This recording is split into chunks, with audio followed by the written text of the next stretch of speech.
please welcome Viber Product Vice President.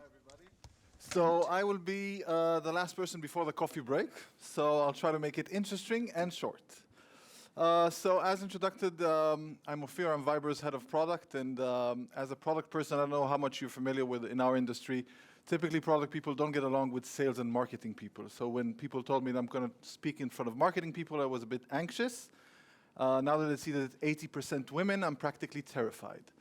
But we'll try to do our best. So Viber is the purple logo that was missing from Wolfgang's presentation, and is a messaging app that is practically used by 55% of all mobile smartphone users in Russia. So everybody, more than half the people that have smartphones in Russia have Viber installed on their device. And we'll see how we can leverage in the marketing space, in your space, and our space, which is, or my personal space, which is user's point of view. And I'm going to talk to you about user experience and, in product. We also like to talk about product people as the voice of users. So you guys are the voice of customers, and I am the voice of users. It's not exactly the same thing in all cases. So we were changing the way of communication, right? We're using more messaging apps than social apps. We practically don't call our friends or family anymore. We text them in groups, and we message them. We use messaging apps. And we see that social media for brands is one-to-many, is like a broadcasting channel, and brands want engagement. They want to talk to their audience. They want to invoke emotions. And social media is no longer suitable for this. We do see that messaging is surpassing social media. So together with the big messaging brands, the use of smartphones with these applications is surpassing social media. And we look at at our apps, at messaging apps, as the digital home for everything. So we can see that examples from the east of Line, WeChat, and KakaoTalk, where messaging apps are not just messaging apps with payments, banking, all types of services, and it's much more than in other parts. And we think this is the direction the industry is going towards. A short clip of what happens, and like Wolfgang said, this is our vanity or bragging slide about the scale and sheer mass of a messaging app like Viber. Are we going to see the video? I think I accidentally... Yeah. Possibly, no, okay. No time for the video. It's playing? Sorry.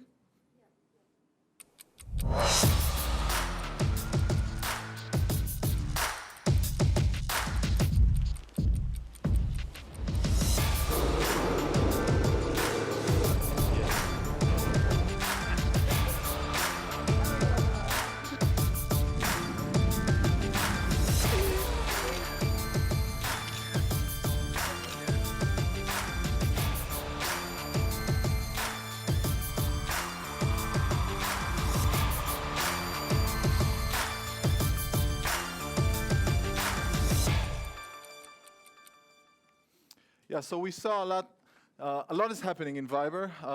We're one of the top 5 messaging apps in the world, and we're talking always about numbers, but I'll try to connect these into emotions, and I'm going to present what we call internally for now the 360 solutions for brands, which is how to generate awareness that leads to engagement, that leads to conversation, because conversation is what you guys and us are after.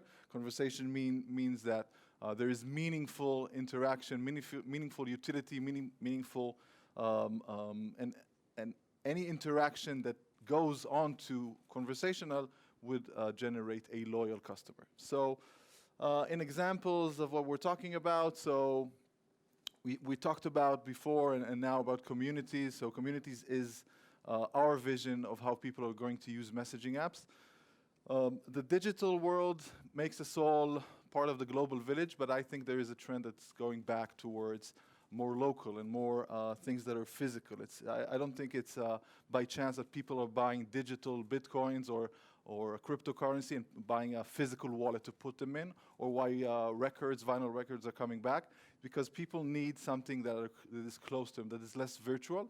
And communities is our answer to this global village, which actually we are here, all people in the room are a community, and you guys will be able to use Viber communities to ask any of the panelists questions using Viber. So we are somewhat of a community. A community can be football fans, sports fans, could be people living in the same area, could be any correlation that has a common denominator, and this is a product we're rolling out this month, and it will be the first of its kind to allow unlimited number of people in a group chat. So obviously there is moderation, and admins of the community can decide who can talk and who not, but there's practically no limit to the size, and this is first to Viber.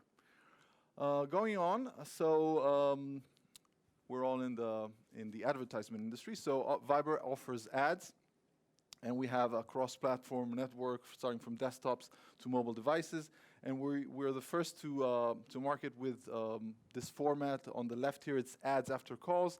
After you complete a successful call on Viber, you got free service from Viber. You just talk to somebody without paying for it. We show you an advertisement, and we actually, in testing we see that this advertisement practically doesn't damage engagement. In our industry, there's always this fear that if you flood users with ads, they will run away.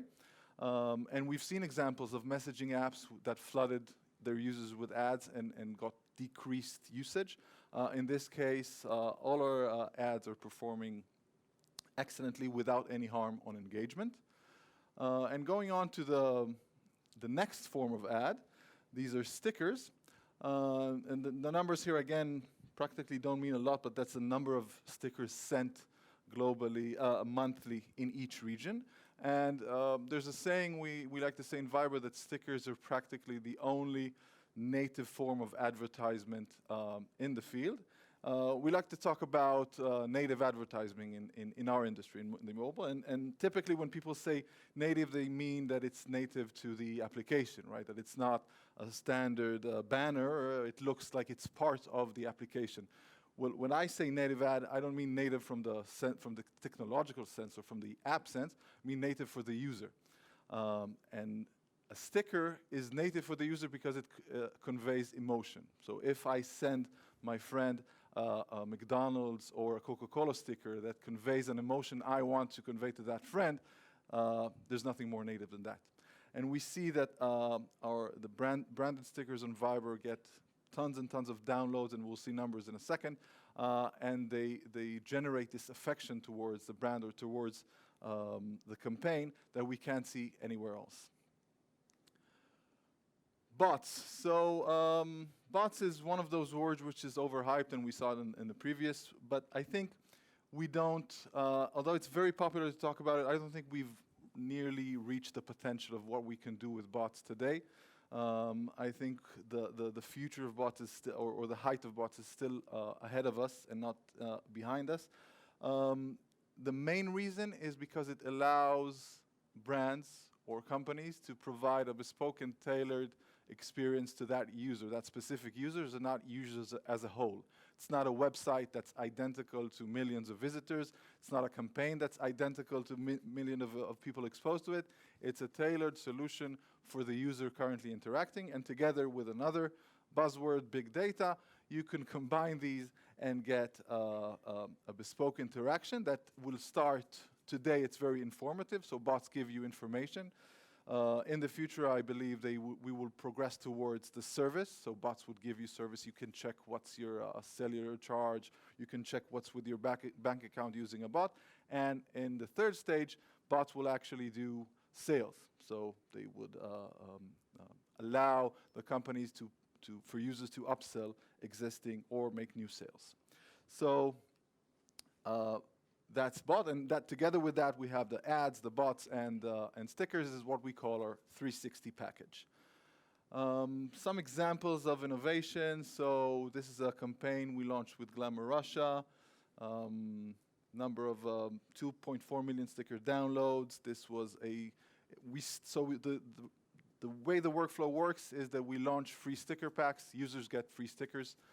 And typically stickers on Viber are paid. So as far as the user is concerned, he got free content, free meaningful content that he would like to share with his friends. And then if you download the sticker pack, you automatically follow a public account, which is the equivalent of, for example, a YouTube channel or the equivalent in any other platform. And then you start sharing these stickers. And once I share the sticker with a friend, the moment he taps it, he becomes a follower as well. And then this generates growth and engagements to the channels. Another case is our parent company, Rakuten, is the proud sponsor of Barcelona, FCB.